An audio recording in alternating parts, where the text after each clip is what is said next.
Bogu Badana Pajoji, Nedana, Yukana, Sia, Sero, Shini Veda, Punia, Tabasia, B. Jokovi, Shini, Naye, Risa, the Bubani, the Goa. This is a little bit of the Winia Loyago, Naja, Naja, and Jabari. Diago, Jadi, Blue Gaiga, Unyuji.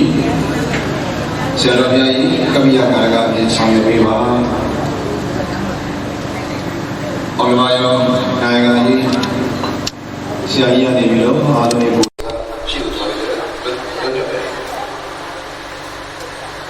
Session. The Buddha did that, the Mongol eating Mahalu. Sia, how we can carry out.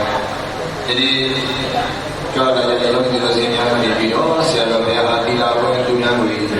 Cek malam ayat jadi ibu,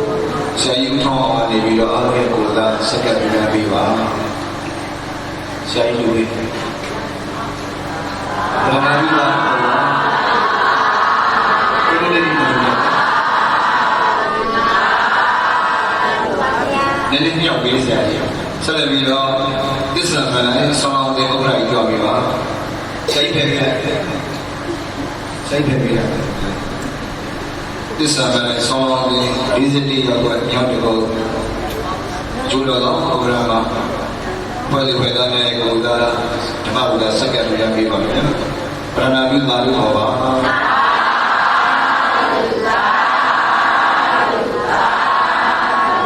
Kami ada air this summer I tamam mesunya dia dengan job yang boleh tersedia di mana kami balik. Jogu jadi this aliman jadi naja yang cinta balik. Ciri wajah jadi yang bukan jadi serabia ila kodamari goginya ulu uti yang sendiri kau kata kalau jogi inyanya jadi dokter jawab dulu.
ကြပါစေယနေ့မြတ်စွာဘုရားရှင်ကိုရောမြတ်ကြီးရဲ့သာသနာတော်နှစ်2562ခုနှစ်လူတော်ဝဘောဇာတက္ကရာ1380ပြည့်နှစ်ပုဒုဝတ္တန္တမူလရာတိဝါကောင်လာပြီးကျော်ကိုရဲ့နေ့ရန်ကုန်တိုင်းဒေသကြီးမြောက်ဥက္ကလာမြို့နယ်မှနေရပွဲအာတာဝီလန်အောင်ဓမ္မယုံတော်ကြီးအတွင်း၌တရားစခန်းပွဲမာတီလူရှင်များပြကြတဲ့အေယဝတီတိုင်းဒေသကြီးဇနုလူမျိုးနယ်ကျောင်းစုကျေးရွာသာသနာဒါယကကြီးဘုညံကြီးသာသနာဒါယကမကြီးဒေါခင်အုံမြင့်မိသားစုရောက်လာပါနေရပွဲစီစွာနဲ့လမ်းနေဦးမြင့်စိုးတော်ကြီးကြီးဝင်းကြီးရဏမိသားစုများကနေပြီးတော့မှဓမ္မပူဇာတရားစခန်းပွဲကြီးတစ်ခုလုံးကိုမာတီပြီးတော့မှအောင်ဓမ္မယုံကြီးသာသနာပြုလုံးမှုဆောင်ပွဲများနှင့်တရားနာတရားအားထုတ်လာကြကုန်သောအာလုံးသောသူတော်ကောင်းကောင်းတို့စုပေါင်းစင်ရင်ကျင့်ပပူဇော်အပ်သောငါရဲ့အဋိဋ္ဌံမိညေတရားစခန်းပွဲကြီးဤ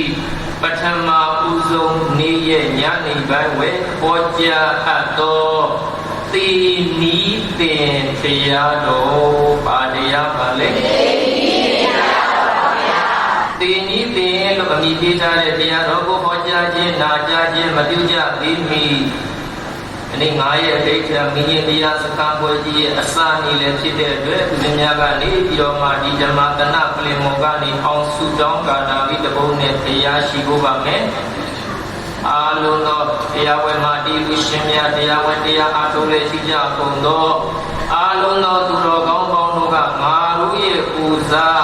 စုရီတောင်းပေးနေရပဲလို့အတိပိအတ္တကအတ္တကကာယကံကုသိုလ်လေးဖြစ်ပါစေခြင်းအကျိုးမှာလက်အုပ်လေးတွေရှိမှုပြီးတော့တတ္တာကြီးညိုပွားများကြပါယောမာရာတိနာ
Say,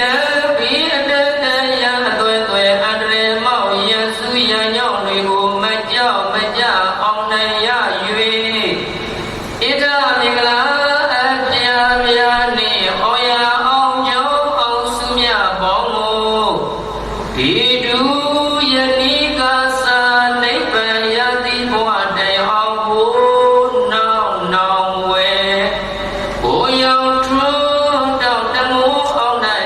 င်မောသုံးလုံးပြော၍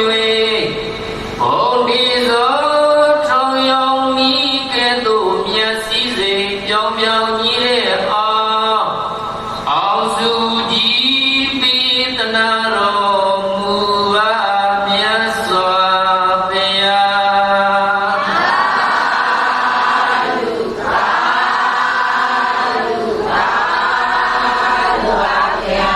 မြတ်စွာဘုရားရှင်ကိုရောမြတ်ကြီးအောင်စုတောင်းကာတာဖြင့်ရှိခိုးပြီးတဲ့နောက်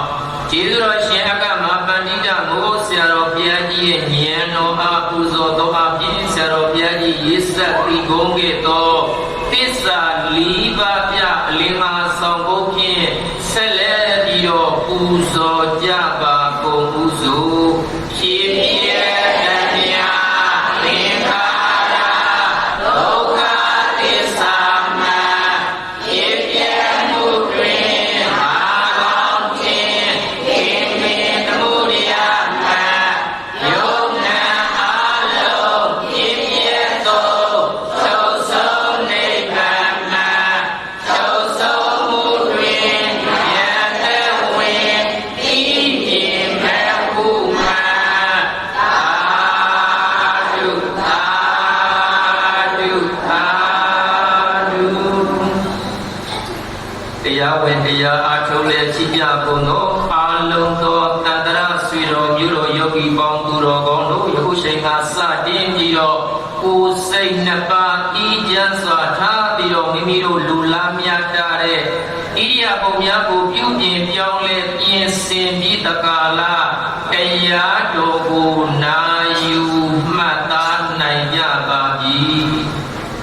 မြတ်စွာဘုရားရှင်ကိုရောမြတ်ကြီးရဲ့အလိုဆန္ဒတော်တွေကိုသိပြီးတကာလဘုရားရှင်ကိုရောမြတ်ကြီး45ဝါကာလကြာအောင်ဟောကြားဆုံးမသွားတော်မူခဲ့သောပိဋကတ်သုံးတွင်နိကေ9ရက်အင်္ဂါဂုတ္တဓမ္မခန္ဓာကိုကြည်ရှုမှတ်သားဆရာထား၍မိမိကိုယ်တော်တိုင်အယူတော်အသွေးတော်အသားတော်များမှဓာတ်တော်များကြောက်အောင်ကြည်ကြံပွားများအားထုတ်ပြီးမှသာလျှင်တပိတဝကပေါင်းသူတော်ကောင်းတို့ကပိဿသမုပ္ပါဒတရားသစ္စာ၄ပါးတရားတို့ကိုအယသုံးမြတ်မှာစကားတော်ဖြင့်ဟောကြားဆုံးမသွားတော်မူခဲ့သောကျေးဇူးတော်ရှင်အကမပန္တိတမိုးဆရာတော်ဘုရားကြီးရဲ့အတန်တော်ဉာဏ်တော်များကိုဥထိတ်မှပန်းစင်လျက်ရန်ကုန်တိုင်းဒေသကြီးမြောက်လာပန်းမြို့နယ်အမှတ်2ရပ်ကွက်အာသာဝတီကျောင်းတိုက်အတွင်း၌ဝါဆိုဝါကတည်သုံးတော်မူကြကုန်သောဆရာတော်တန်ဃာတော်ရှင်သူမြတ်တို့ရဲ့ဤမြတ်သောဘုံရိပ်ကံရိပ်မေတ္တာရိပ်ကိုကိုလုံးစွာဖြင့်ဘဝဆက်ဆက်တန္တရာဆက်ဆက်ကဆွေမျိုးမတော်ဘူးသူမြည်သည်မရှိကြလေကုန်သောနကုလမာတာနကုလပီတာတို့ထုံးကိုနှလုံးမှာမူပြီးလင်တန္တရာဘုံခရီးမှာပြန်လဲကစုံစည်းကလာကြတဲ့ဦးဇင်းရဲ့အတိတ်ကအမိအဖညီကိုမောင်နှမအားလုံးသောသူတော်ကောင်းပေါင်းတို့အားဦးဇင်းများဉာဏ်မိသမျှစွမ်းနိုင်သမျှခန္ဓာဉာဏ်ရောက်သစ္စာဆိုင်တဲ့တရားများဖြင့်ကျေးဇူးပြုဟောကြားပေးပါမယ်ဦးဇင်းများကခန္ဓာဉာဏ်ရောက်သစ္စာဆိုင်တဲ့တရားများဖြင့်ကျေးဇူးပြုဟောကြားပေးတဲ့နေရာမှာဦးဇင်းဟောတဲ့အတိုင်းနားနိုင်ကြပါစေနားတဲ့အတိုင်းလည်းသိကြပါစေသိတဲ့အတိုင်းလည်းကျင့်ကြံပွားများအားထုတ်နိုင်ကြပါစေကျင့်ကြံပွားများအားထုတ်သည့်အားလျော်စွာအမြတ်သစ္စာပန်းခိုင်ကိုရင်ဝယ်သို့ပိုက်ထွေးနိုင်ကြပါစေလို့စေတနာဆန္ဒမေတ္တာများဖြင့်ကျေးဇူးပြုဟောကြားပေးပါမယ်တရားတော်ကိုရိုသေစွာနာယူမှတ်သားကြပါဒီနေ့ဆိုရင်9ရက်တာဆင်ကျင်းပပူဇော်အပ်တဲ့9ရက်ဒိဋ္ဌံမိငိမ့်တရားစကံပွဲကြီးဤပထမဦးဆုံးသောနေ့ရဲ့ညနေပိုင်းမှာဦးဇင်းများအနေနဲ့စကားအလားနဲ့အသားကြောင့်တရားပြပြီးတော့ဓမ္မဒါနပြုကာဓမ္မလက်ဆောင်ပြီးသွားမဲ့တရားတော်ကသီနီးသင်တရားတဲ့ပါတရားပါလေအားကြောင့်ဒီတရားလေးနဲ့ဦးဇင်းတို့ကျေးဇူးဆက်ရတာလေဆိုတော့ဆွေတော်မျိုးတော်တို့ကလည်းပဲတရားရထားတာလားခန္ဓာရထားတာလားခန္ဓာရထားတဲ့ပုဂ္ဂိုလ်မှန်သမျှ တနေ့ကြရင်တခြားလားသိရမှာလားဟောသိတဲ့အခါကျတော့လည်းပဲစေတော်မျိုးတော်များသိပေါက်သိဝရောက်လာပြီဆိုရင်ဝေဒနာမျိုးစုံနဲ့တွေ့ရမှာမှန်လားအဲ့လိုတွေ့လာမဲ့ဝေဒနာတွေကိုရှုတတ်မှတ်တတ်ဖို့အတွက်ဒီနေ့သိဤတင်တရားလေးနဲ့ကျေးဇူးဆက်တယ်လို့မှန်လားအဲ့တော့ဒီတရားလေးကိုမြတ်စွာဘုရားရှင်ကိုရောမြတ်ကြီးဘယ်တိုင်းဘယ်ဒေသ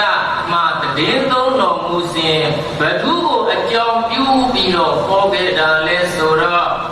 ဧကသမယအခါတပါး၌ဘဂဝါဘုံတော်လျှောက်ပါသခင်ဘုရားရှင်ကိုရောမြတ်ကြီးသည်ရာဇဂဟေတောင်ငါလုံးကကိုယ်ရဲ့ရာဇကြိုမြို့၌ဒိသကူရေဒိသကူရလို့အမိရတဲ့ပပတိတောင်ဆောင်မှာဝိဟရတိ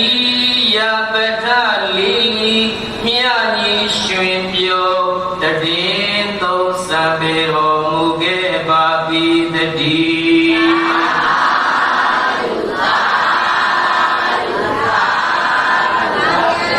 မြတ်စွာဘုရားရှင်ကိုရောမြတ်ကြီးရာစကြိုမြို့ပါမြို့လေတောင်ငါလောကကိုရဲ့ရာစကြိုမြို့မှာကိစ္စကူရာလို့ခေါ်တဲ့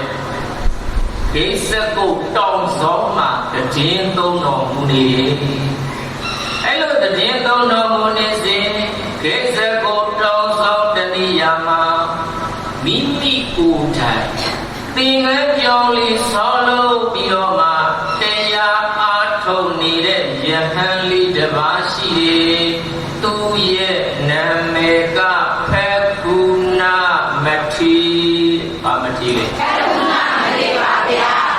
ဘာမဲ့ဘာကူမမရသေးပဲနဲ့တရားအားထုတ်စေတိခါပုဂ္ဂိုလ်ဘာပုဂ္ဂိုလ်တိခါပုဂ္ဂိုလ်ပါဗျာအဲ့လိုနဲ့ပဲတရားတွေအားထုတ်လာရင်လည်းတနေ့မှကြတော့မကြမ်းမမာဖြစ်လာတယ်ဘာဖြစ်လာလဲဘာကြောင့်မကြမ်းမမာဖြစ်ရတာလဲဆိုတော့ဆွေတော်မြေတော်များတခြားရထားလို့လားခန္ဓာရထားလို့လားအကြောင်းခန္ဓာရထားတဲ့ပုဂ္ဂိုလ်မှန်တဲ့မြတ်တနေ့တော့ယောဂါရီနဲ့မတွေ့ရမှာလားတွေ့ရမှာလားယောဂါရီရတယ်ဆိုတာဘာကြောင့်ယောဂါရီရတာလဲကြည်လိုက်တော့ခန္ဓာရလို့ဘာရလို့လဲအယံကရောအလျာတလအနန္တထွာများရှိတဲ့ဟောဒီခန္ဓာကိုယ်ကြီးသည်သဗ္ဗရောဂနံ90ရှောက်ပြသောယောဂဝေဒနာတို့ရဲ့အာဝါသောတရားမိယာဌာနာကြီးလေညီပါပြီစေတော်မြို့တော်များဥစဉ်နဲ့တကွတရားတွဲလို့ရရှိထားတဲ့အလျာတလံအနန္တထွားများရှိတဲ့ဟောဒီခန္ဓာကိုယ်ကြီးဆိုတာဟာယောဂဘောင်းစုံရဲ့တ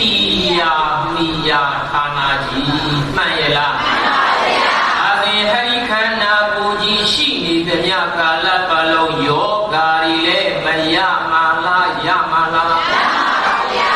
အဲ့မှာဖကုဏယဟန်လေးတရားတွေအားထုတ်ရင်းနဲ့မကြမ်းမမာဖြစ်ပြီးတော့လာတယ်အဲ့လိုမကြမ်းမမာဖြစ်လာတာကိုဘယ်သူသိတယ်လဲဆိုတော့အရှင်အာနန္ဒာတဲ့ဘယ်သူလဲလဲအရှင်အာနန္ဒာပါဗျာအဲ့လိုလည်းပဲအရှင်အာနန္ဒာကသိတဲ့ဆိုရင်ပဲရှင်းရှင်းပဲမြတ်စွာဘုရားရှင်ကိုရောမြတ်ကြီးထံကိုသွားပြီးတော့မှလျှောက်တယ်အဲ့ဒီချိန်မှာဘုရားရှင်ကိုရောမြတ်ကြီးကရှစ်သာအာနန္ဒာမင်းရှိကသွားနေငါဘုရားရှင်ကိုရောမြတ်ကြီးညာနေဆောင်တဲ့အခါကြတော့မှကျောင်းစင်ကြီးလှည့်ရင်းနဲ့ငါဘုရားရှင်ကိုရောမြတ်ကြီးကြွတော်မူတဲ့မေဆိုပြီးတော့မှအရှင်အာနန္ဒာဟာပထမဦးဆုံးကြွပြီးတော့မှမလာတာလားအဲ့လိုနဲ့ပဲညာနေဆောင်ရောက်တဲ့အခါမှာမြတ်စွာဘုရားရှင်ကိုရောမြတ်ကြီးကကျောင်းစင်လှည့်ပြီးတော့ကြည်ရင်းနဲ့ပကုဏမထေ ထေလီထံကိုရောက်လာတယ်အဲ့လိုဖက်ကုဏမထေထံပါရောက်လာတဲ့အခါကျတော့ဖက်ကုဏမထေလီကမြတ်စွာဘုရားရှင်ကိုရောမြတ်ကြီးကိုမြင်လိုက်တာနဲ့တပြည့်နဲ့တည်းဘုန်းတော်ကြီးတော်မူသောမြတ်စွာဘုရားတပိတော်ရဲ့အာကိုရာဖြစ်တော်မူပါဘုရားတပိတော်ဒီတော်မှာတပိတော်ကျော်နိုင်မဲ့မထင်ပါဘူးဘုရားဒါကြောင့်တပိတော်အတွက်အာကိုရာဖြစ်တော်မူပါဘုရားတပိတော်ကိုကေမတော်မူပါဘုရားအလကီလန်နေရင်ကနေမြတ်စွာဘုရားရှင်ကိုရောမြတ်ကြီးကြွရောက်လာတဲ့ဆိုရင်ပဲမြတ်စွာဘုရားရှင်ကိုရောမြတ်ကြီးကိုနေရာလေးပြီးမှုထားလိုက်တယ်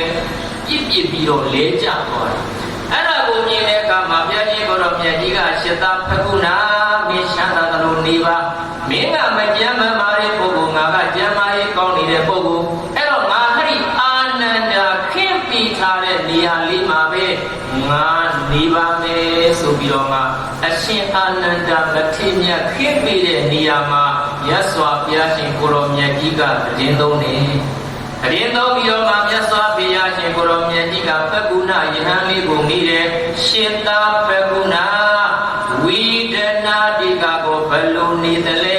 နောက်ပဲဆုပ်ဆုပ်ပြီးတော့နေသလားဒါမှမဟုတ်ရင်ပဲရှိကိုပဲတူတူနေသလားလို့နေလိုက်တဲ့အခါကျတော့ဘုန်းတော်ကြီးတော်မူသောမြတ်စွာဘုရားတပိတော်ရဲ့ယောဂဝေဒနာတွေကတော့နောက်ကိုဆုပ်တယ်ဆိုတာမရှိပါဘူးဘုရားရှိကိုပဲတူတူပြီးတော့နေပါတယ်ဘုရားလောကဥမာနေနဲ့တပိတော်လျှောက်ထားရမယ်ဆိုရင်တပိတော်ရဲ့ခန္ဓာကိုယ်ကြီးတစ်ခုလုံးမှာအလုံးအမတန်မှာအားကောင်းမောင်းတန်လာပါတယ်ဆိုတဲ့လူကြီးနှစ်ယောက်ကနေပြီးတော့မှတယောက်တစ်ဖက်ပွေးပြီးတော့မှတောင်းလောင်းပြီးတဲ့မိဘုံကြီးတွေကိုပြစ်ရှာလိုက်သလိုတပိတော်ရဲ့ခန္ဓာကိုယ်တစ်ခုလုံးမှာပူလောင်ပြီးတော့နေပါတယ်ဘုရားနောက်ပြီးတော့တပိတော်ရဲ့ခေါင်းထဲမှာဆိုရင်လည်းပဲຫນွေကြိုးကြီးနဲ့ရစ်ပတ်ပြီးတော့မှအလုံးအမတန်မှရှောင်ထက်လာတဲ့လမ်းနည်းနဲ့ထိုးသလိုတပိတော်ရဲ့ခေါင်းထဲမှာလည်းခံစားနေရပါတယ်ဘုရားတပိတော်ရဲ့ရင်ထဲမှာလည်းပဲလိမ္မာကြွကျင်တဲ့နွားတသမကသူ့ရဲ့နွားတတ်တဲ့ဓာကြီးနဲ့အရေးကိုလှီးဆုံနေသလိုတပိတော်ခံစားရပါတယ်ဘုရားလို့ရှောက်တော်ငါရဲ့စိတ်သားဖကုဏမထေလီဟာဝိဒနာနဲ့ငါနဲ့ယောနေပါလားဘာနဲ့ယောနေတယ်ဝိဒနာနဲ့ငါနဲ့ယောနေပါလားအဲ့တော့စိတ်သားဖကုဏတဲ့ဝိဒနာနဲ့ငါနဲ့မယောနဲ့ပြောကြည့်ဝိဒနာနဲ့ငါနဲ့မယောနဲ့အဲ့တော့အောက်ကောင်းမောင်းတန်လာတဲ့လူနှစ်ယောက်ကတစ်ဖက်ကိုပွေ့ပြီးတော့မှတောင်းလောင်နေတဲ့မီးရဲ့ကိုပြစ်ရှာထားတယ်ဆိုတာတခြားလားဝေဒနာနဲ့ငါနဲ့ရောနေတာလားဝေဒနာနဲ့ငါနဲ့ရောနေတာပါ။အောင်းထဲမှာလည်းပဲຫນွေကြိုးကြီးနဲ့ရစ်ပတ်ပြီးတော့မှအလုံးအမတန်မှရှွန်ထက်တဲ့လမ်းကြီးနဲ့ထိုးဆိုင်နေတယ်ဆိုတာလည်းတခြားလားဝေဒနာနဲ့ငါနဲ့ရောနေတာလားဝေဒနာနဲ့ငါနဲ့ရောနေတာပါဗျာ။နောက်ပြီးတော့ယင်ထဲမှာလည်းပဲအလုံးအမတန်မှကျွမ်းကျင်လိမ့်မာတဲ့နွားတသမကသူ့ရဲ့ဓာကြီးနဲ့ပြီးကုန်ပြီးတော့နေတယ်ဆိုတာလေတခြားလားဝေဒနာနဲ့ငါနဲ့ရောနေတာလားဝေဒနာနဲ့ငါနဲ့ရောနေတာပါဗျာ။အဲကြောင့်ရှစ်သားဖကုဏတဲ့ဝေဒနာနဲ့ငါနဲ့မရောနဲ့ပြောဝေဒနာနဲ့ငါနဲ့မရောနဲ့ပါဗျာ။အဲ့မှာဘုရားရှင်ကိုရောမြတ်ကြီးကအကဲခတ်တော်ငါရဲ့သားတော်ဒီတောင်ငါတော့ကြော်နိုင်မယ်မထင်တော့ဘူးအဲ့တော့ဒီနေရာမှာငါတခြားသောစကားတွေပြောနေမဲ့အစားသူနဲ့တင်းတင်းလျောက်ပတ်တဲ့တရားလေးတော့ဟောမှာပဲဆိုပြီးတော့မြတ်စွာဘုရားရှင်ကိုရောမြတ်ကြီးဟာဖက်ကုဏယဟန်လေးကိုကောင်းခြင်းသုံးပါးနဲ့ပြည့်စုံတဲ့တရားဟောတယ်။ဘာတရားကောင်းခြင်းသုံးပါးနဲ့ပြည့်စုံတဲ့တရားဟောအစာဤကောင်းခြင်းအလယ်ဤကောင်းခြင်းအဆုံးဤကောင်းခြင်းအာတိကလျာဏလို့ခေါ်တဲ့အစာဤကောင်းခြင်းမေစေကလျာဏလို့ခေါ်တဲ့အလယ်ဤကောင်းခြင်းပရိယောတာနာကလျာဏလို့ခေါ်တဲ့အဆုံးဤကောင်းခြင်းဘယ်နှပါသုံးပါပါဗျာအ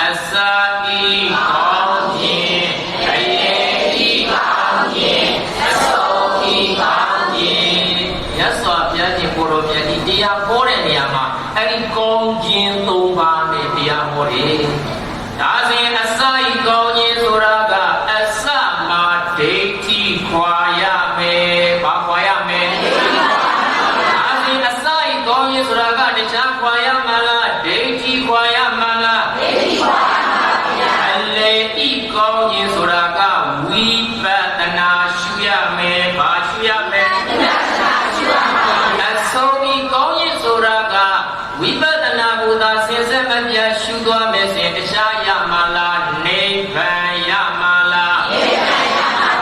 အောင်ခြင်းဘယ်နှပါပြန်ပြောအစာ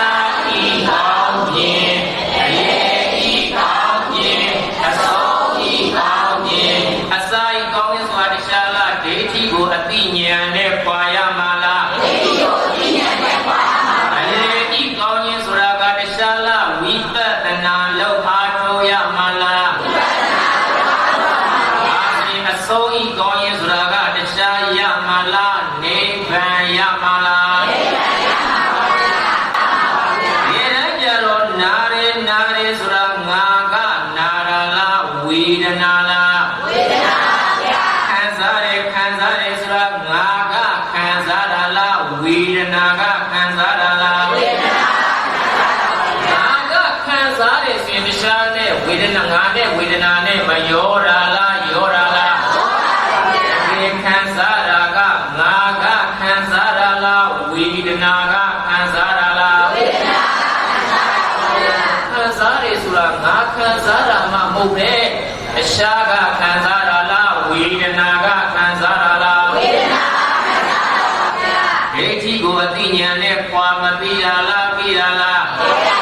ပွာပြီးတဲ့အခါကျတော့မှတပတ်နဲ့ဝိပဿနာမရှုခိုင်းနာလားရှုခိုင်းနာလားဖြစ်ပေါ်လာတဲ့ဝေဒနာလေးရလေတခြားလားအနိစ္စလားအနိစ္စပါဗျာဖြစ်ပေါ်လာတဲ့ဝေဒနာလေးပြည့်သွားတာကတခြားလားသင်္ခါရလားဝေဒနာလေးဖြစ်ဝေဒနာလေးပေါ်လာတာကသင်္ခါရပြည့်သွားတာကအနိစ္စဝေဒနာလေးပေါ်လာတာကတခြားလားသင်္ခါရလားပြည့်သွားတာကတခြားလားအနိစ္စလားပေါ်လာတာကသင်္ခါရ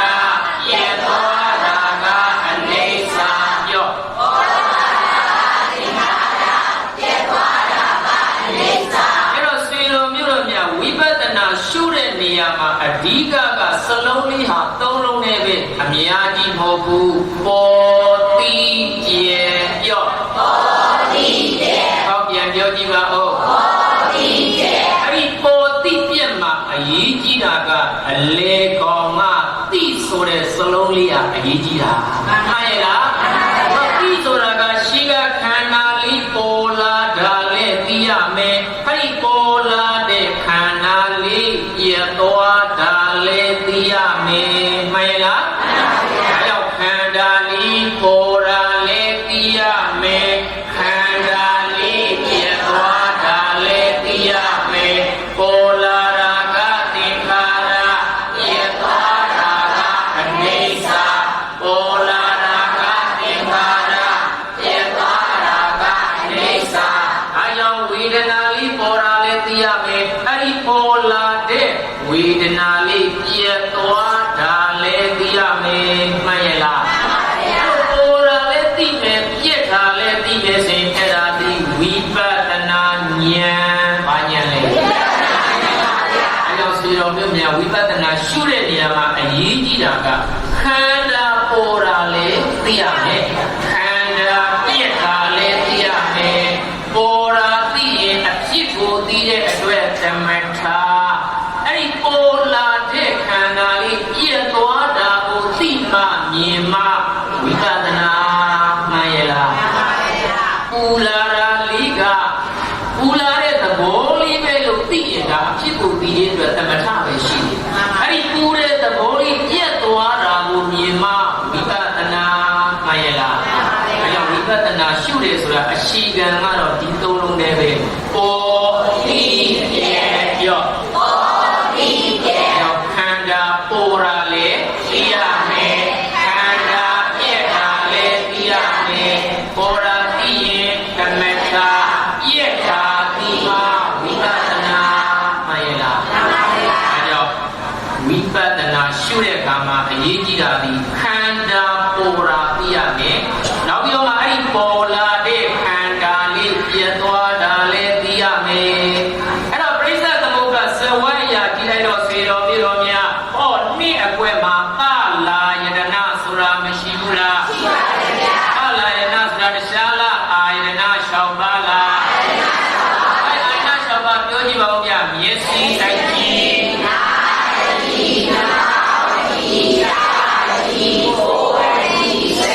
ရှာလာအာယနာ6ပါးလားအာယနာ6ပါးဟာခန္ဓာမဟုတ်သေးဘူးဒါပေမဲ့ဒီမှာမျက်စိအကြည့်ဆိုတာလေးမရှိဘူးလားဒါဒီအစင်းနဲ့မဆုံးပါလားဆုံးပါလားဒါဒီမျက်စိအကြည့်နဲ့အစင်းနဲ့ဆိုရင်ရှားပေါ်ပါလားမြင်စိတ်ပေါ်ပါလားမြင်စိတ်ပေါ်တာဒီရှားပေါ်တာလားခန္ဓာပေါ်တာလားရှားမှာပေါ်တာလားမျက်စိမှာပေါ်တာလားမျက်စိမှာပေါ်တဲ့အတွက်တရားလားမြင်ခန္ဓာလားဒါဒီမှာနာဆိုတာဒီရောမပါဘူးလားဒါနဲ့တိုက်မှလားအတန်နဲ့တိုက်မှလားဒါဒီနာနဲ့တန်နဲ့တိုက်တရားပေါ်မှာလားကြားစိတ်ပေါ်မှာလားကြားစိတ်ပေါ်တာဒီတရားပေါ်တာလားခန္ဓာပေါ်တာလားပစ္စုပန်မှာဝိပဿနာရှုရမယ်ခန္ဓာယေခန္ဓာကြာခန္ဓာနာခန္ဓာသာခန္ဓာထိခန္ဓာတွေးခန္ဓာဟုတ်ပြီဝိပဿနာတော့ရှုမယ်ခန္ဓာပေါ်ရာဌာနမှာမသိရင်ခြေတော်မျိုးတို့များရှုတတ်ပါမလားရှုတတ်ပါဘူးဗျာအဲတော့ဝိပဿနာရှုတယ်ဆိုတာနံပါတ်1ခန္ဓာပေါ်ရာဌာနသိရမယ်ဗာသိရမယ်ခန္ဓာပေါ်ရာဌာနသိရပါမယ်သာလနာဆိုတာခြေတော်မျိုးတို့များအတွက်ပြစ္ဆုတ်ပံမှာဝိပဿနာရှုရမယ်ခန္ဓာပေါ်ရာ6ဌာနဘာဌာနလဲခန္ဓာပေါ်ရာဒီခန္ဓာကြာခန္ဓာနာခန္ဓာသာခန္ဓာထိခန္ဓာတွေးခန္ဓာအဲ့ဒါကြီးခြေတော်မျိုးတို့များပြစ္ဆုတ်ပံမှာရှုရမယ်ခန္ဓာ6ပါးပဲမှန်ရလားတနည်းအားဖြင့်ပြစ္ဆုတ်ပံခန္ဓာ6ပါးဘာ6ပါးလဲပြစ္ဆုတ်ပံခန္ဓာ6ပါးအဲ့ဒါဒီရှားလားဝိပဿနာရှုရမယ်ခန္ဓာလားဝိပဿနာရှုတဲ့ယောဂီပုဂ္ဂိုလ်တယောက်ဟာနံပါတ်1ကခန္ဓာပေါ်ရာဌာနလည်းမသိရမှာလားသိရမှာလားအဲ့ဒီခန္ဓာပေါ်ရာဌာနသိုံနဲ့မပြီးသေးဘူးအဲ့ဒီပေါ်လာတဲ့ခန္ဓာလေးပြည့်သွားတာလည်းမသိရမှာလားသိရမှာလားအဲ့ဒီခန္ဓာတရားမှာပေါ်မှာလားမြင်လုံးမှာပေါ်မှာလားအဲ့ဒီမြင်လုံးမှာပေါ်လာတဲ့ဒီခန္ဓာတရားမှာပြည့်မှာလားမြင်လုံးပေါ်မှာပဲပြည့်မှာလားတန်တဲ့တရားပေါ်မှာလားကြားစိတ်ပေါ်မှာလားကြားစိတ်ပေါ်တာဒီရှားပေါ်တာလားကြားခန္ဓာပေါ်တာလားအဲဒီပေါ်လာတဲ့ကြားခန္ဓာကြီးကတရားမှာပဲပြည့်မှာလားနာမှာပဲပြည့်မှာလားခန္ဓာပေါ်ရလေသိရမယ်အဲဒီပေါ်လာတဲ့ခန္ဓာလေးပြည့်သွားတာလေသိရမယ်မှန်ရဲ့လားခန္ဓာပေါ်ရသိရင်တရားလားမြေမတရားလားဝိပဿနာလားဝိပဿနာဆိုတာသိရှားရာပေါ်ရာခန္ဓာသိရမည်ဝိပဿနာဆိုတာသိရှားရာပေါ်ရာခန္ဓာသိရမည်ဆိုလိုက်တစ်ခါ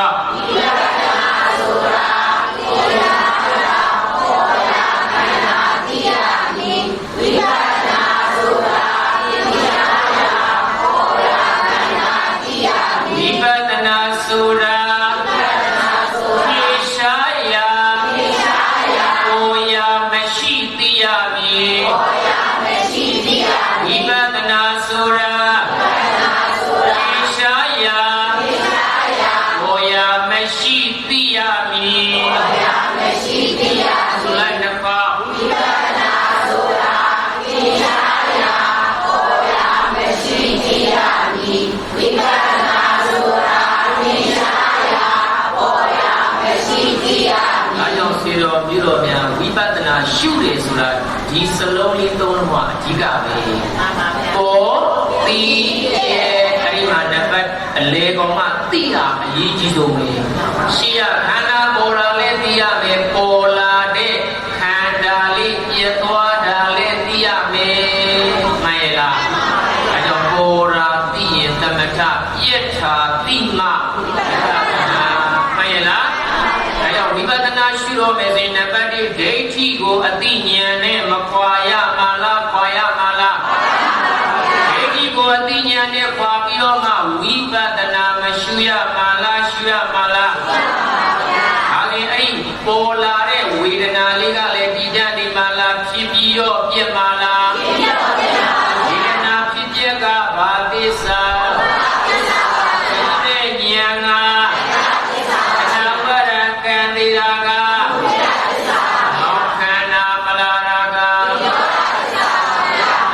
ဘုရားရှင်ကိုရောမြတ်ကြီးဟောကြားပြီးတဲ့ကောင်းခြင်း၃ပါးဘာ၃ပါးလဲကောင်းခြင်း၃ပါးအစမှာတရားခေါ်ရမှာလားဒိဋ္ဌိခေါ်ရမှာလားဒိဋ္ဌိခေါ်ရမှာပါအလယ်မှာတရားရှုရမှာလားဝိပဿနာရှုရမှာလားဝိပဿနာရှုရမှာပါနောက်ဆုံးမှာတရားရမှာလားနိဗ္ဗာန်ရမှာလားနိဗ္ဗာန်ရမှာပါဗျာမြတ်စွာဘုရားရှင်ဟောကြားတဲ့တရားလေးကိုနားကတရားနာဉာဏ်ကနေခန္ဓာလှည့်ပြီးတော့မှဝိပဿနာတရားတွေမရှုတာလားရှုတာလားရှုပါဗျာအဲ့လိုလေတရားလေးလေးဟောပြီးတော့မြတ်စွာဘုရားကဒီလောက်စင်တော့ငါရဲ့ရှစ်သားကောင်းတဲ့ဥဂတိဘုံတော့ရောက်တော့ပါပြီဆိုပြီးတော့မှမြတ်စွာဘုရားရှင်ကိုရောမြတ်ကြီးကကျောင်းတော်ကိုပြန်ပြီးတော့ကြွတယ်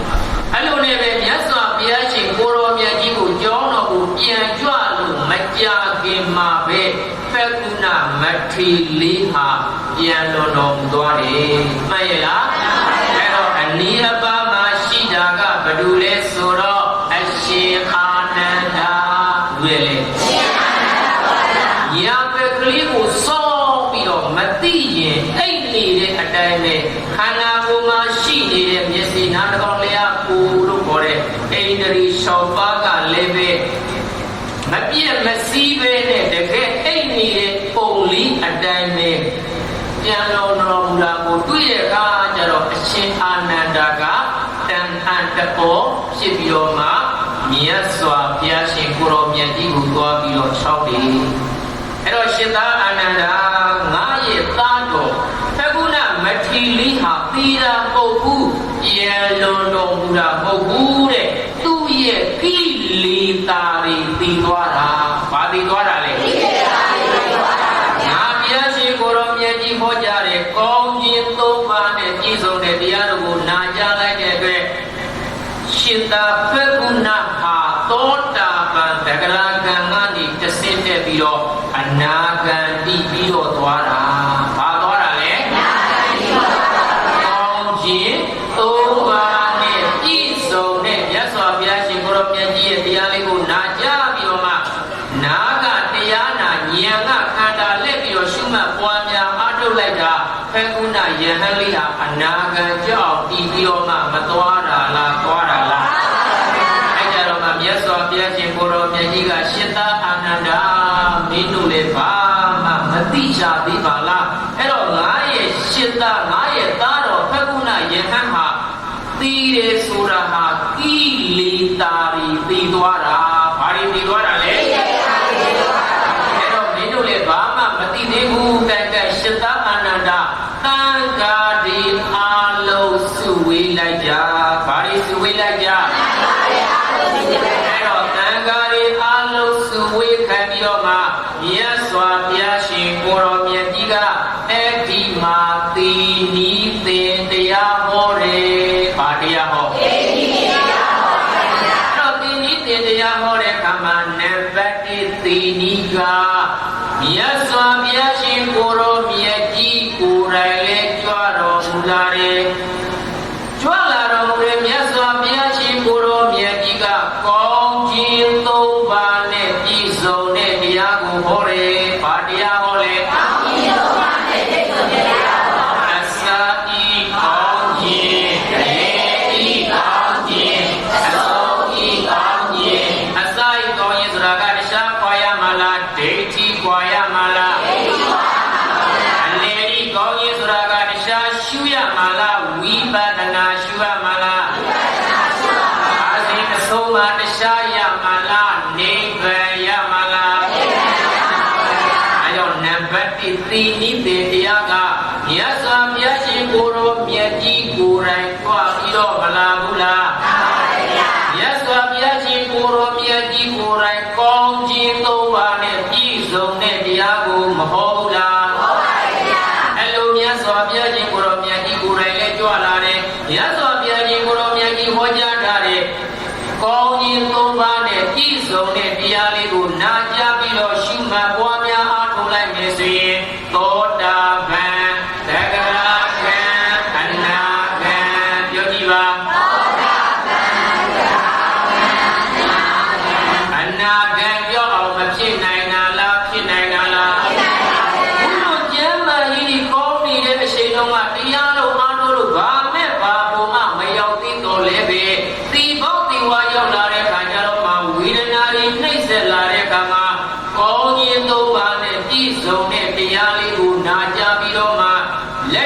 ရှုမှတ်ပွားများအားထုတ်လိုက်မယ်ဆိုရင်သောတာပန်သဂရကံအနာကံကြောက်အောင်မဖြစ်နိုင်ဘူးလားဖြစ်နိုင်ပါဗျာသောသောတော်ကဖကုဏယဟန်လေးဘာမဲ့ဘာပူမမရသေးတော်လေးသေးဩမြတ်စွာဘုရားကြီးကိုရောမြတ်ကြီးကိုယ်တိုင်ကြွား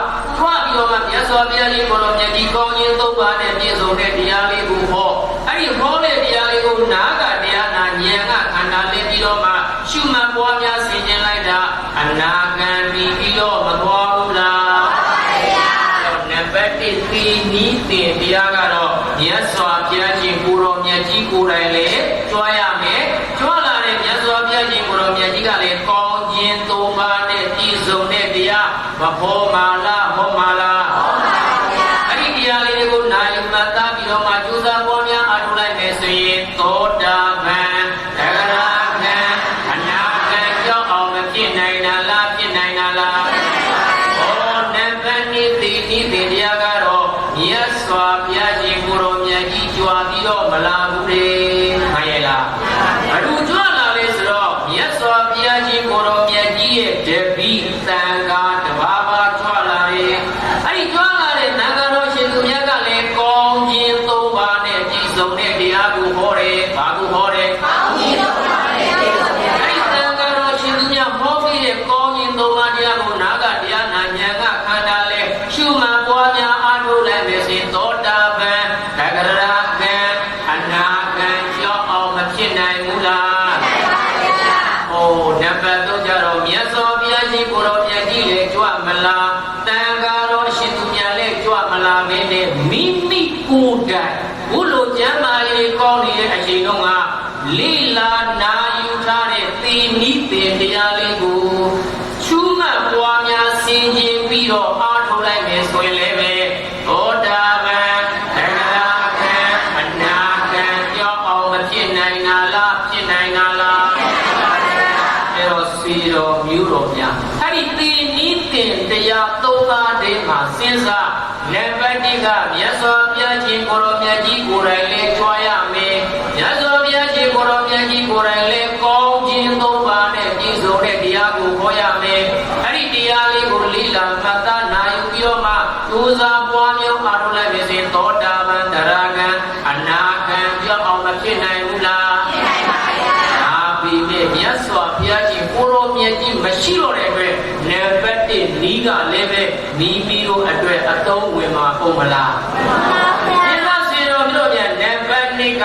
မြတ်စွာဘုရားရှင်ကိုရောမြတ်ကြီးရဲ့တန်ခါတပါးပါကြွရောက်လာကြွရောက်ပြီးတော့မှကောင်းခြင်းသုံးပါးနဲ့ပြည့်စုံတဲ့တရားလေးကိုဟောနာယူမှတ်သားပြီးတော့မှသိမယ်ဆိုရင်လည်းပဲကိုကဘယ်အရှိန်ဘယ်နေရာဘယ်ဒီတမှာသိမယ်ဆိုတာကြိုတင်ပြီးတော့သိနိုင်ပါမလားသိနိုင်ပါဘူးဗျာအဲတော့ဦးဇင်းတို့မှာကမသိခြင်းတရား5ပါးရှိရဲ့ဘယ်နှပါးဆိုလိုက်တက်တန်းရှိရာသူတင်ကသူငါမသိနိုင်အလုံးသောပုဂ္ဂိုလ်ရဒီခန္ဓာရလာတဲ့အတွက်သိရမှာတော့လူတိုင်းမသိဘူးလားသိပါပါဗျာအမိမဲ့ဘယ်အသက်မှာသိရမယ်ဆိုတာသိနိုင်မှာမလားသိနိုင်ပါဘူးဗျာတချို့ကြတော့လည်းပြည်သားဒီကာလမှာသိသွားကြတချို့ကြတော့လည်းမွေးဖွားကားစားတချို့ကြလည်းလာသားအရွယ်လေးမှာသိတာရောမရှိဘူးလားသိပါပါဗျာဘယ်အသက်မှာသိရမယ်ဆိုတာလည်းဘယ်သူမှမသိနိုင်ဘူးမှန်ရဲ့လားသို့သိမိယောဂယုတင်ကသူငါမသိနိုင်သိမိယောဂ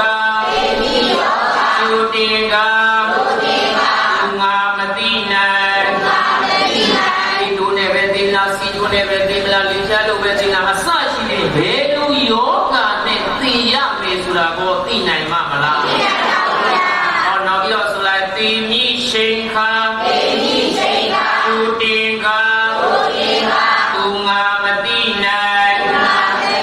သိမိရှိန်ခါသူတင်ကသူငါမသိနိုင်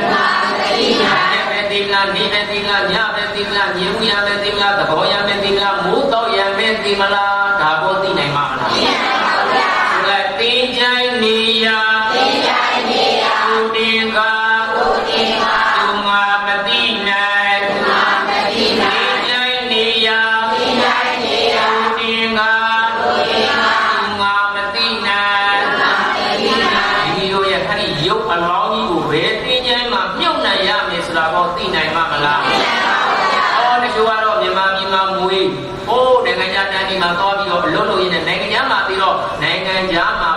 ကြူရတာလားတကြူရတာ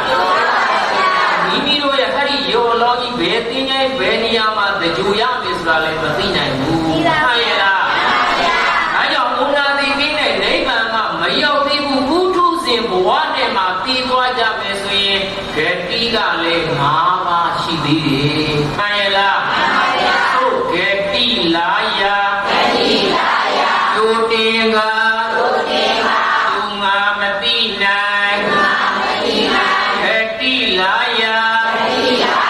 တို့တင်ကသူငါမသိနိုင်ဟောဒါကြောင့်မိမိတို့ပုထုဇဉ်ဘဝနဲ့တည်သွားမယ်ဆိုရင်လူဘဝပဲပြန်လာရမလားနတ်ပြည်ဓမ္မပြည်သွားရမလားငရဲပဲကြမလားပြိဿံပဲဖြစ်မလားကြိတ်တာဘဝပဲရောက်ကြမလားဆိုတာကိုကြိုတင်ပြီးတော့မှသိနိုင်မှာမလားသိနိုင်ပါဘူးဗျာဒီလိုမသိခြင်းတရား၅ပါးရှိထားတဲ့အတွက်ကိုကဘယ်အသက်ဘယ်ဒီပဲနဲ့ဘယ်နေရာမှာသိရမယ်ဆိုတာမသိနိုင်တဲ့အတွက်ယဟန်တန်ဃာတော်ကိုပြည့်ပြည့်ပြီးတော့တရားတွေနာဖို့ဆိုရင်လေလွယ်ပါမလား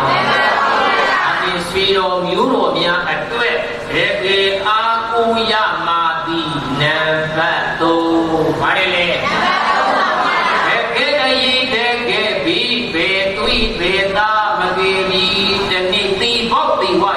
ဆွေတော်မျိုးတို့များတာအားကိုလိုလည်းမရသမီးအားကိုလိုလည်းမရလက်ခုကရွှေရှိမှကြောင်းအောင်ကံဉာဏ်ဝရိယနဲ့ရှားပွေလို့ရထားတဲ့စီဝါဥစ္စာတွေကိုအားကိုလို့ရပါမလားတကယ်အားကိုရမှာကတရားလားတရားလားတရားကလည်းဒါနတရားသီလတရားသမထတရားလားဝိပဿနာတရားလားတကယ်အားကိုရမယ့်တရားဒီဝိပဿနာတရားအဲ့တော့တကယ်အားကိုရမယ့်ဝိပဿနာကလည်းပဲဘုလိုကျမ်းမာကြီးကောင်းတော့မှစနစ်တကျနဲ့ရှုမှတ်ပွားများအားထုတ်ထားမှဆွေတော်မျိုးတော်များအားကိုရမှာအာတိဘောတိဝရောက်လာပြီးတော့မှဖြစ်ဖြစ်ရှိဝေဒနာလေးဘလို့ဖြစ်လာရင်ဘလို့ရှုလို့ပြောပြီးပြောကြတော့လေတခါမှဝိပဿနာအလုပ်အားမထုတ်သေးဘူးဆိုရင်ဆွေတော်မျိုးများရှုမှတ်တတ်ပါမလားဘုလိုမှထွန်ကြနေဝင်မှစပါးလလူမိုက်နောင်တနောင်မရအသုံးမကျဖြစ်တော့မှာဘုမှန်ရဲ့လားစီတော်မျိုးတော်များအတွက်တကယ်အားကိုးရမှာဒီနံပါတ်3ဘာလဲလဲနံပါတ်1ကလည်းဖျားမရှိတော့ဘလို့မှအားကိုးလို့မရဘူးနံပါတ်2ကလည်းကိုကဘယ်ရှင်ဘယ်ဒီသဘယ်လိုနေရာမျိုးမှာသိရမှလဲကြိုးတင်ပြီးတော့မသိနိုင်တဲ့အတွက်တန်ဃာတော်တစ်ပါးပါးကိုကြိုးတင်ပြီးတော့ပြစ်ထားလို့ဆိုရင်လည်းလွယ်ပါအပြင်တကယ်အားကိုးရမှာဒီရှားလားနံပါတ်3လားကျမ်းမာကြီးကောင်းလုံးမှာကိုတိုင်းလောက်ထားတဲ့တရားကမှတကယ်ကိုအတွက်အားကိုရမှာမှန်ရလားအဲတော့တကယ်အရေးတကယ်ပြီးဘယ်တွေးဘယ်သားမကယ်ပြီးတကယ်အရေးတကယ်ပြီးတရားကသာပေလိမ့်မည်မှန်ရလားမှန်ပါဗျာအဲတော့ဆွေတော်တို့များအဲ့ဒီဝိပဿနာအလုပ်ကိုသာအရှိန်မှန်မှန်အာစိနကံနေတဲ့အားထုတ်တာမှန်ရလားမဲ့ဉာဏ်ပူဉာဏ်မရတာအသာထားလိုက်ဖို့အနည်းဆုံးအတိရောပါလေမှန်ရဲ့လားလိုက်ယောဂကြီးမှုညီညူမရှိရေကတိနဲ့တတိမမေချိန်နေပြီပြန်ရက်လံကြောဆွဲရှိပဲနေဒီလဲမတောက်တင်ဘုံနဲ့ကင်းသည်ဝိပဿနာတကိုယ်ဒီသေတော်မျိုးတော်များဒီဝိပဿနာအလုံးဆိုတာမလုံးရင်ကိုမဖြစ်တဲ့အလုံးတော့မှန်ရဲ့လားဘာကြောင့်လဲဆိုတော့တကယ်ဒီဟုတ်ဒီဝရောက်လာရင်ဒီတရားပဲအားကိုးရတာဒါကြောင့်ဦးဇင်းတို့အကြိုက်ဆုံးကတော့လူတယောက်အသေးအတန်ဖြစ်နေပြီဒီဟုတ်ဒီဝရောက်လာရင်ပဋ္ဌာန်းတွေပါရီပရိတ်တွေကိုပွင့်ပေးမယ်အစဒီနည်းတင်တရားလေးပွင့်ပေးမယ်ဆိုရင်ပို့ပြီးတော့အကျိုးကျေးဇူးမများဘူးလားတကယ်ဝိပဿနာလုပ်ပြီးအားထုတ်လာတဲ့ပုဂ္ဂိုလ်တယောက်အတွက်အဲ့လိုသိနည်းတင်တရားလေးတွေဦးဇင်းရဲ့ဒီလိုချင်းကိုဆရာတော်ဘုရားကြီးဟောထားတဲ့သိနည်းတင်တရားလေးတွေအရှားသောဆရာတော်တွေဟောထားတဲ့သိ ပြီးမယ်ဆိုရင်အဲ့ဒီပုဂ္ဂိုလ်တွေပို့ပြီးတော့မှအကျိုးကျေးဇူးမများတာလားများတာလားတခြားသောပဋ္ဌာန်းဒီပရိသေယုခွင့်ပြီးနေမဲ့အစားအဲ့ဒီလိုသင်နည်းသင်တရားလေးတွေဟောခွင့်ပြီးမယ်ဆိုရင်အဲ့ဒီပုဂ္ဂိုလ်တွေလည်းပဲအကျိုးကျေးဇူးတွေမများတာလားများတာလားအားကြောင့်ဒီဘောက်ဒီဝရောက်လာရင်ဝေဒနာတွေကတော့မတွေ့ရမှာလားတွေ့ရမှာလားတွေ့လာတဲ့ဝေဒနာလေးကိုငါနဲ့ဝေဒနာနဲ့ရောရမှာလားဝေဒနာလေးကိုခွာပြီးတော့ရှုရမှာလားဘယ်ဝေဒနာပဲပေါ်ခိုင်နေမြဲတယ်ဆိုတာရှိပါမလားရှိပါဘူးဗျာပြင်းမပြည့်မှာလားပြည့်မှာလားဝေဒနာဖြစ်ပြကဘာသစ္စာ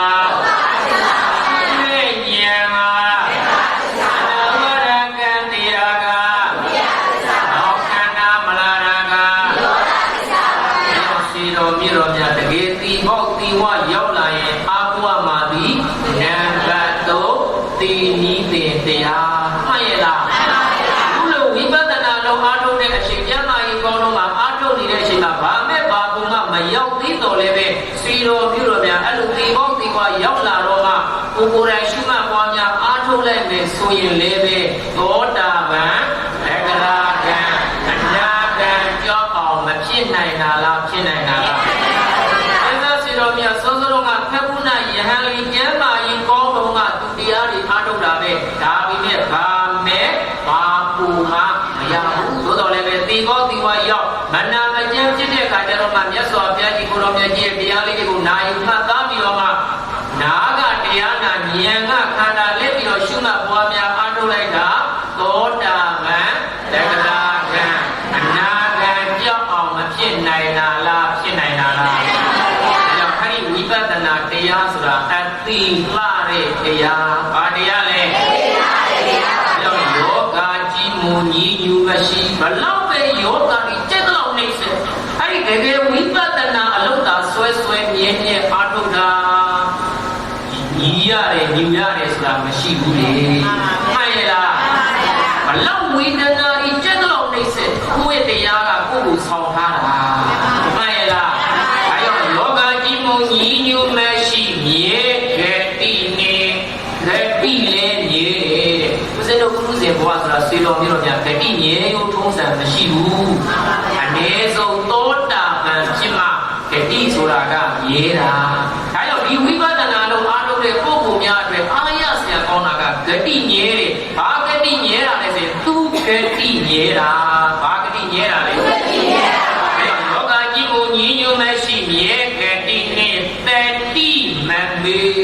သီသာတိသွားတာတတိတခါမှမလင်ဘူးတတိတခါမှမမေဘူးဆိုတာတခြားရဲ့တကူလားဝိပဿနာရဲ့တကူလားအဲတော့ယောဂကြီးကိုညီညွတ်မရှိမြေကတိနေတတိမမေချိန်နေသိပြန်တကယ်သာဝိပဿနာလို့အားထုတ်တာစေတော်ပြပုံတင်ရတဲ့အချိန်ထူနေပြီးတော့သိရင်ဒါလေးနဲ့ပတ်သက်ပြီးတော့ကျွန်တော်ဟိုနရောလာတော့သွားခဲ့တဲ့သုံးကမြို့နယ်တွေကဘရုံးတော်ထိုင်ကြီးပါမဟုတ်ဘူးဝိပဿနာတရားစင်တဲ့လုပ်ငန်းစဉ်ပြန်ပွားရေးဖွဲ့ခွဲရှော့88အဲ့ဒီဘရုံးတော်ထိုင်ကြီးပါမှာတကားကြီးဥလာတောင်းဆိုတာရှိအဲ့တော့ဆရာဝန်ကပြောလိုက်တာခင်ဗျာကင်ဆာရှိတယ်လို့ပြောလိုက်တဲ့အချိန်ကစပြီးတော့ကျွန်တော်လူမျိုးတွေကကင်ဆာတွေတချို့ကတအားကြောက်ကြတယ်ဆွေတော်မျိုးတော်များကင်ဆာမဖြစ်လေဒီခန္ဓာကြီးကတော့သိရမှာလေဒါနဲ့ကိုကဖြစ်ပေါ်လာတဲ့ယောဂဝေဒနာကိုကြက်ကြက်ခံပြီးတော့ဘယ်လိုရင်ဆိုင်မလဲဘယ်လိုဖြတ်ကျော်ရမလဲဒါလေးသိဖို့အရေးကြီးတာအဲ့ဒီကကြီးဥလာတောင်ဆိုတာကစောစောတော့ကလည်းသူတို့ကတရားလို့အားထုတ်တဲ့ပုဂ္ဂိုလ်တွေဆွေတော်မျိုးများတရားကိုဘလောက်ကြောင့်ဒီပုဂ္ဂိုလ်တွေအားထုတ်တယ်ဆိုရင်ဝါမင်းရောက်ပြီဆိုရင်သူတို့9ရက်တရားစခန်းပေါ်ကြီးပုံစံမျိုးပဲသူတို့တရားပုဂ္ဂိုလ်တွေပေါင်းပြီးတော့အိမ်ကိုမပြန်မဲနဲ့အိမ်ရှင်မတွေကသူတို့ကိုလာပြီးတော့ထမင်းပို့ရတာလေမှန်ရလားအဲ့တော့တရားနာတဲ့အချိန်ကျရင်ဆရာတော်ဘုရားကြီးရဲ့တရားလေးတွေနားတယ်ထိုင်တဲ့အချိန်ကျရင်ကိုယ့်အကူထိုင်တာအဲ့ဒီဒကာကြီးလာတော့ကဘုလို့သူ့ကိုကင်ဆာလို့လည်းပြောလိုက်ရောဒကာကြီးလာဦးသိန်းကြီးတို့ကိုကျောင်းသားတို့ကိုတန်းနိုင်တို့ပေါ့ကလျာဏမိတ်တာသူ့ရဲ့အပေါင်းအသင်းကြီးကညာတိုင်းဦးလာတော်ရဲ့အိမ်မှာသွားပြီးတော့ဝိုင်းဖွဲ့ပြီးတော့တရားအထုတ်ကြတာလေမှန်ရလားအဲ့လိုနဲ့ တော့မဲ့နေ့လေရောက်လာရောသူ့ကိုယ်တိုင်သပင်းညာဆိုင်မှာသွားပြီးတော့သပင်းဒီပါရီကလက်သက်ရှိသေးတယ်ဖြတ်ဒီမိုးရှိုးပြီးတော့မှဝစားတစ်တစ်လေးနဲ့တည်သွားတာလေဆိုလိုတာကစေတော်မျိုးများသူ့အနေနဲ့တမက်တပူမရောက်သေးတာအတာထားဖို့ဘာဖြစ်ဖြစ်ဒီပုဂ္ဂိုလ်ကအတိရော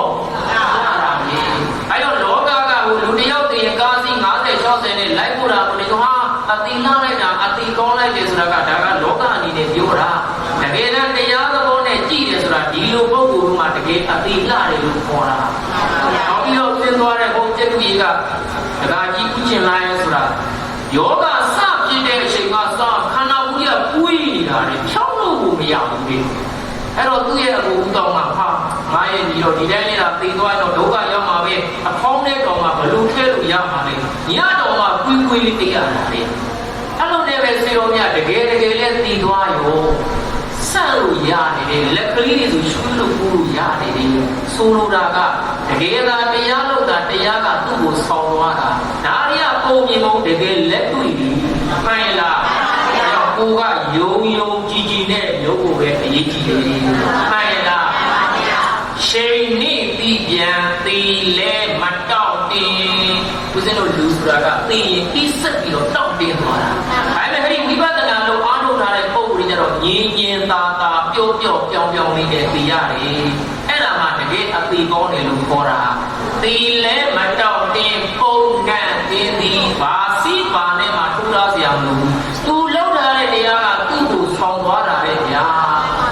တီလဲမတောင့်တင်ပုံနဲ့ကင်းသည်ကျိုးရင်ဝိပဿနာတဘူတီ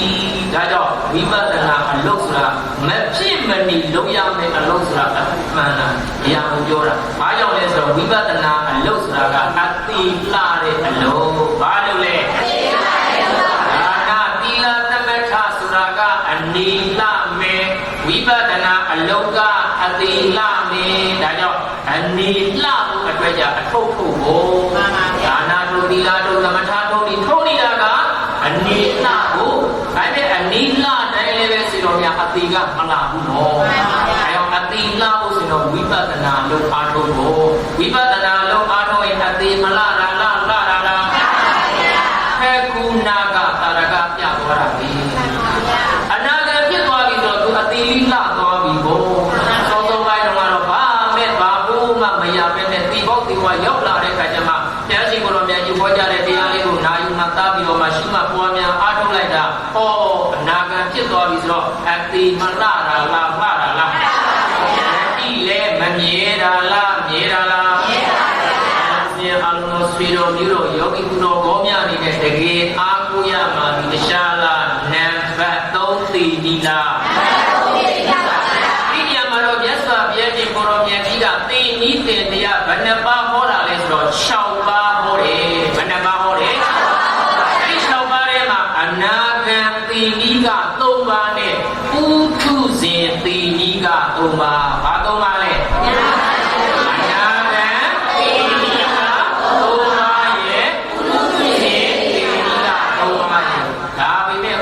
ဒီနေရာမှာပုထုဇဉ်သေနီး3ပါးပဲဟောတယ်။အာရှင်ဘုရားအနာဂံသေနီးဘာကြောင့်ဟောတာလဲဆိုတော့ဆွေတော်မျိုးတော်များကအနာဂံနေလားပုထုဇဉ်နေလားပုထုဇဉ်ပါဗျာ။ဒါကြောင့်ပုထုဇဉ်ပုဂ္ဂိုလ်များဖြစ်တဲ့အတွက်ပုထုဇဉ်တိုင်းနဲ့သက်ဆိုင်တဲ့သေနီးတဲ့တရား3ပါးမှန်ရဲ့လားမှန်ပါဗျာ။ဗတ္တိကမြတ်စွာဘုရားရှင်ကိုရောမြတ်ကြီးကိုယ်တိုင်လည်းကြွားရမယ်။မြတ်စွာဘုရားရှင်ကိုရောမြတ်ကြီးကိုယ်တိုင်လည်းပဲကောင်းခြင်း3ပါးနဲ့ပြည့်စုံတဲ့တရားတွေမဟောရမှာလားဟောရမှာလားအဲ့ဒီဟောတဲ့အတိုင်းလိုက်နာယုမသားလိုက်မစင်သောတာပန်သရဂံအနာဂံကြောက်အောင်မဖြစ်နိုင်ဘူးလားဖြစ်နိုင်ပါဘူးဟောနံပါတ်2ကတော့မြတ်စွာဘုရားရှင်ကိုရောမြတ်ကြီးရဲ့သံဃာတစ်ပါးပါကြွမယ်သူကလည်းကောင်းခြင်း3ပါးနဲ့ပြည့်စုံတဲ့တရားတွေမဟောမှာလားဟောမှာလားအဲ့ဒီတိုင်းလိုက်နာကျင့်သုံးပွားများလိုက်ပြီဆိုရင်သောတာပန်သရဂံအနာဂံကြောက်အောင်မဖြစ်နိုင်တာလားဖြစ်နိုင်တာလားဖြစ်နိုင်ပါဘူးနံပါတ်3ကတော့မိမိကိုယ်တိုင်ကိုယ်လိုကျမ်းမာရေးကောင်းတော်မှာစနစ်တကျနာယူထားတဲ့သိနည်းတင်တရားလေးတွေချူးမှပွားများထားတဲ့ဝိပဿနာအလုပ်လေးတွေအတိုင်းကြိုးစားပွားများအားထုတ်လိုက်မယ်ဆိုရင်သောတာပန်သက္ကရာဂံအနာဂံကြောက်အောင်မဖြစ်နိုင်ဘူးလားဖြစ်နိုင်ပါဗျာအဲဒီမနေ့သိနည်းတင်တရား3ပါးထဲမှာတကယ်အားကိုးရမှာဒီတရားလားမိမိကိုယ်ကိုကျင့်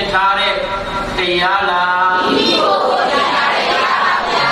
မိမိကိုယ်တိုင်အားထုတ်ထားတဲ့တရားကမှကိုယ့်အတွက်တကယ်အားကိုးရမယ်တရားခံရလားညာခဲ့လာတဲ့လူဘဝတွေ့ခဲ့လာတဲ့သာသနာနဲ့ကြုံနေတော့မှမိမိကိုယ်တိုင်အားကိုးရဖြစ်ဖို့အတွက်ဘုလိုကျမ်းမာရေးကောင်းလို့မှစနေကြနဲ့အားမထုတ်ထားရမှာလားအားထုတ်ထားရမှာလားဒီမောက်ဒီဝရောက်လာရင်ဝေဒနာတွေကတော့မတွေ့ရမှာလားတွေ့ရမှာလားဝေဒနာဝေပေါ်ပေါ်ခိုင်နေမြဲတယ်ဆိုတာရှိပါမလားရှိပါဘူးဗျာဒီမပြတ်မှာလားပြတ်မှာလားဝေဒနာဖြစ်ပြကဘာသစ္စာဒီဉာဏ်ကနာဝရကံဒီရာကနောက်ခန္ဓာမလာရကဒါစီမိမိတို့ကိုယ်တိုင်ကြင်ကြံပွားများအားထုတ်ထားတဲ့သင်္ကြီးတဲ့တရားလေးတွေကိုနာကြားထားတဲ့အတိုင်းလက်တွေ့ကြိုးစားပွားများအားထုတ်လိုက်မယ်ဆိုရင်သောတာပန်တဂရကံအနာကံကြောက်အောင်မဖြစ်နိုင်တာလားဖြစ်နိုင်တာလားဖြစ်နိုင်အောင်ကြိုးစားနိုင်ကြပါစေလို့တိုက်တွန်းဆန္ဒပြုရင်းနဲ့ပဲယနေ့ပထမဦးဆုံးသောနေ့ရဲ့ညနေပိုင်းမှာဦးဇင်းများဉာဏ်မိသမျှစွမ်းနိုင်သမျှကျေးဇူးပြုဟောကြားပေးတဲ့တရားကသေနိသေတရားဘာတရားလဲတရားဝဲသိအောင်အားလုံးကိုစီလက်အုပ်ရှိလိုက်ဆိုလိုက်ကြနိဗ္ဗာန်လိုလားအမြဝေနေနိဗ္ဗာန်လိုလားအမြဝေနေ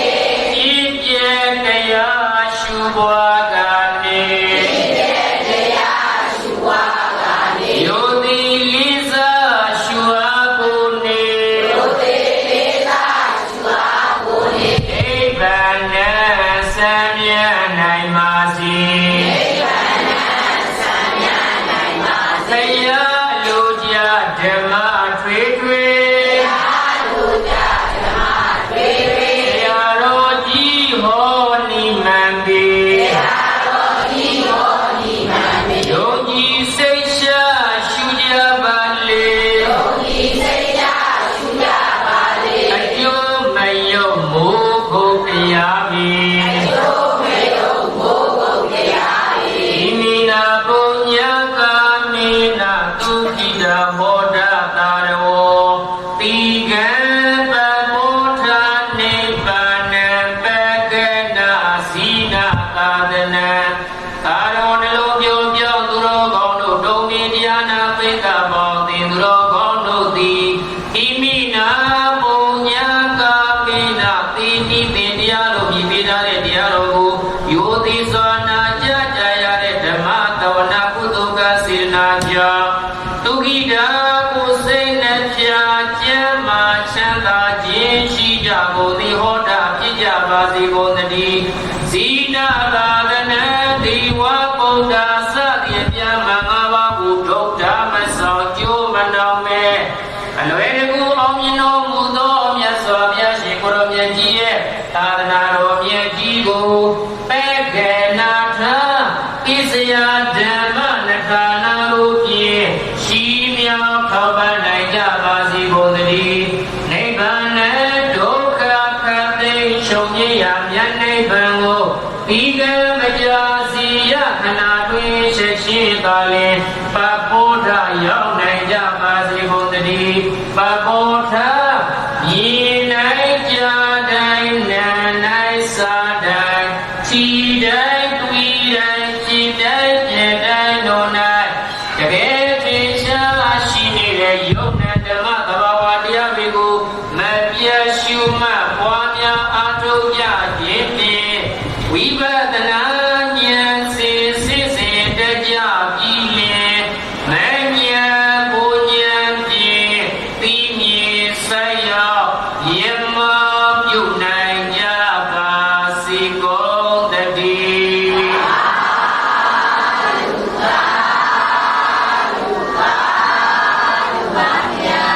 တရားဝင်တရားအားထုတ်လည်းရှိကြကုန်သောအာလုံးသောသန္တရစီတော်မျိုးတော်ယောဂီပေါင်းသူတော်ကောင်းတို့ယခုရှင်သည်အနိဒာဆင်ကျင်းပပူဇော်တဲ့မိညီတရားစခန်းပွဲကြီးရဲ့နောက်ဆုံးချိန်ဖြစ်တဲ့အတွက်အနိဒာကျင့်ကြံပွားများအားထုတ်ထားတဲ့အကျင့်များပြီးယရဏသုံးပါးအားပူဇော်ခြင်းအနိဒာလူရန်တာတဲ့ဒါနသီလဘာဝနာကုသိုလ်ကောင်းမှုတို့အားအမြတ်အတန်ပေးဝေခြင်းများ များပြုလုပ်ကြမှာဖြစ်ပါတယ်ဒါကြောင့်ဒီလိုတစ်နေ့တာပြည့်ကြံပွားများအားထုတ်ထားတဲ့အကျင့်များများဖြင့်ယရဏသုံးပါးတို့ဟာပူဇော်ပြီးတော့မှတနေ့တန်လူတန်းထားတဲ့ဒါနသီလဘာဝနာကုသိုလ်ကောင်းမှုတို့အားအမြတ်အတန်ပြီးဝေကြပါကုန်စို့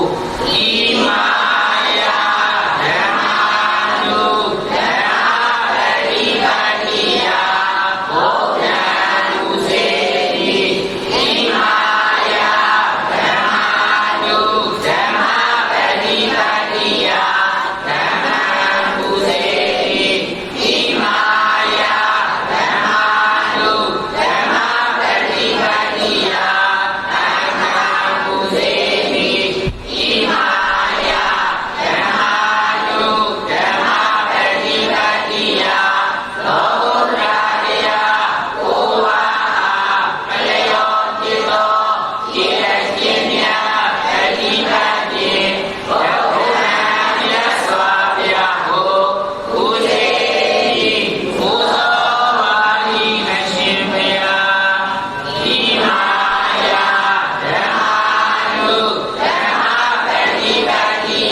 ကျမ်းမာချမ်းသာစွာပြည့်ပြည့်ထူးတရားမြတ်များလင်းလင်းမြဲမြဲရရှိနိုင်ကြပါစေ